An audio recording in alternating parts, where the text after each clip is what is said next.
Have you ever wondered why people try to convince you that doing a low carb, carnivore, or keto lifestyle is going to be harmful to your health and kill you? Have you ever actually just wondered, like, why do people go through the trouble of trying to change your mind of what you're going to eat? It's probably the same reason that we try to convince them to become carnivore, keto, or low carb. So I want to talk a little bit about that today. Hello everyone, welcome to Mind Blowing Health and Wellness with Violet. The reason I make these videos is because your mental health and physical health coming together create that overall sense of well-being. If you find these kind of videos helpful, please consider subscribing. It is amazing to me how many times when I meet someone who I haven't seen in a long time and they see that I've lost weight. First of all, they're kind of looking at me like if they're afraid I'm sick. But then eventually if they ask me, like, Violet, like, you look a little thinner, or Violet, like, how did you lose the weight? And I tell them, oh, well, I don't eat sugar anymore. First of all, mind blown. They're shocked and like, what do you mean you don't eat sugar? You're like, oh, you don't eat chocolate bars and chips? It's like, no, I don't eat sugar. Like I pretty much took away all the processed foods.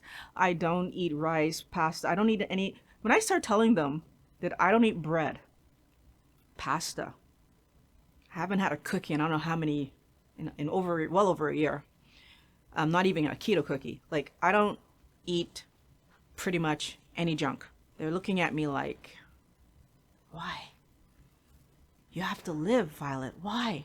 Why are you making your life so tight and controlled? I actually find that a very interesting thing to say. See, there's this idea that if you're not eating junk food, you're not living. You're not enjoying your life. I don't understand that. Because, well, let's put this in perspective a little bit. First of all, there are a lot of people who have food restrictions. So, for example, there are a lot of people who have nut allergies. They can't eat nuts.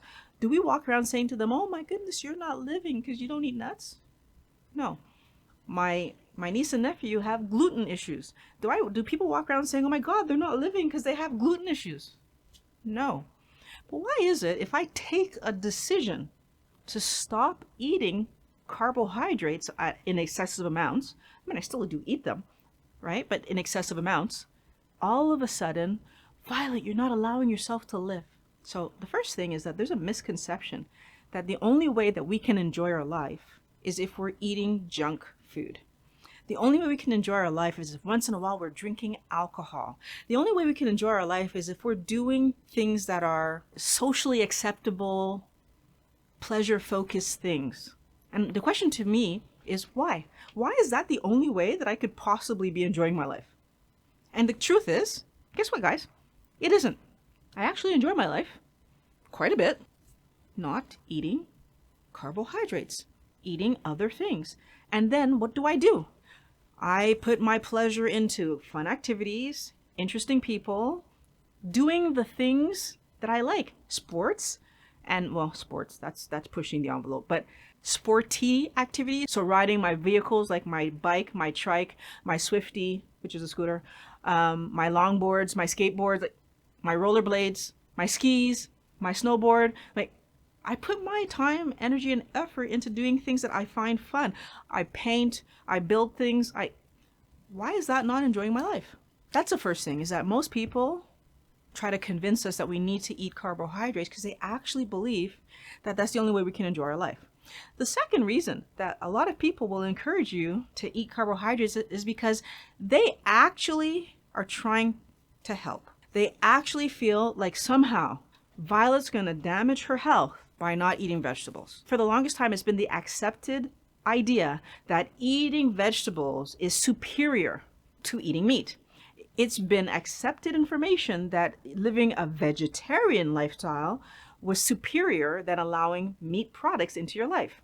So there are a lot of people, out of just sheer fear for my health, who believe that, well, Violet, you have to eat some vegetables or you will not be healthy. Now, what's really interesting to me on that front is when I tell those people that I do eat vegetables, I just keep them to the low glycemic vegetables. So no carrots, potatoes, onions, like nothing that has a high carb count. And I'll eat all the leafy greens. I'll eat all the broccoli, cauliflower, cabbage, like love those vegetables. Again, they act like I'm somehow restricted. In all fairness, those are the vegetable. taking potatoes out of the store, because I used to love potatoes. But besides potatoes, those were the vegetables I liked to begin with anyways.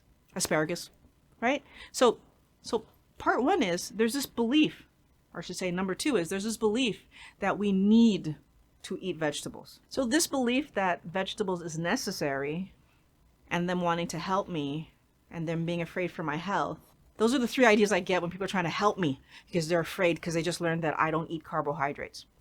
Now, there's another reason that people are so strong and quick to say, Violet, you absolutely need to eat carbohydrates. This one, most people don't really know that it's why they're saying this, but it's why they're saying this. They're addicted to carbohydrates, just as I was. And so the idea of not eating carbs, they can't put their mind around. The idea that I would just, all I eat is meat, and it's not reality. I eat vegetables. But the idea that, well, Violet, you don't eat bread? Oh, no, I can't. I couldn't go without eating. How do you make a sandwich? Or, oh, like, you don't eat pasta? Oh, no, I have to eat pasta. The idea of putting that, now I want you guys to think about this. If I say to you that, okay, you're not going to have any bread for the next 5 months, and your reaction is, I can't do that, chances are you're addicted. Because honestly, I think for every person out there who is not an alcoholic, if I said for the next 5 months you're not drinking any alcohol, you'd be like, all right, no problem, I can do that.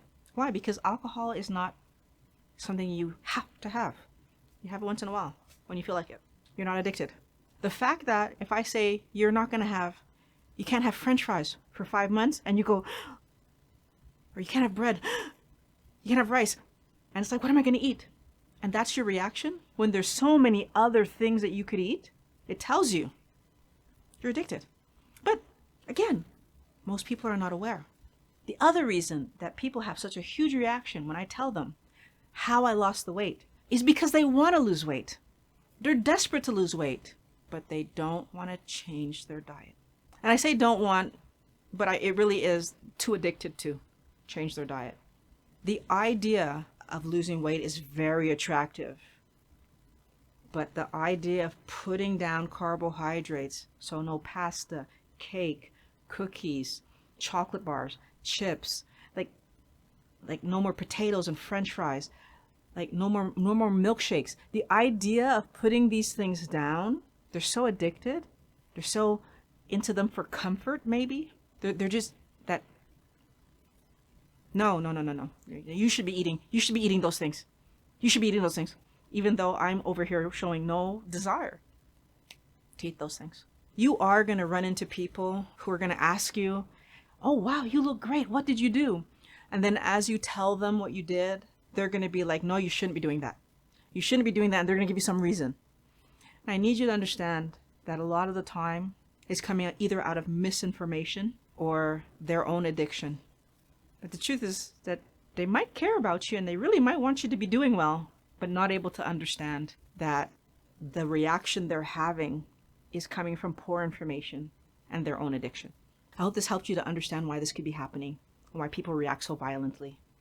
But we need to share videos like this to help people to maybe change the way that they're seeing how they hear information about keto. And rather than fight against it, understand that our body can only have 5 grams of carbs in the blood at any particular point in time.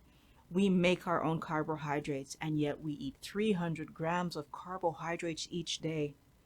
That's well too much, and it's why the weight of the world is on the rise. Share this video so that people can start to change their ideas. I want to thank you for watching Mind Blowing Health and Wellness with Violet. I really love making these videos for you guys, and I can't wait to talk to you again next week.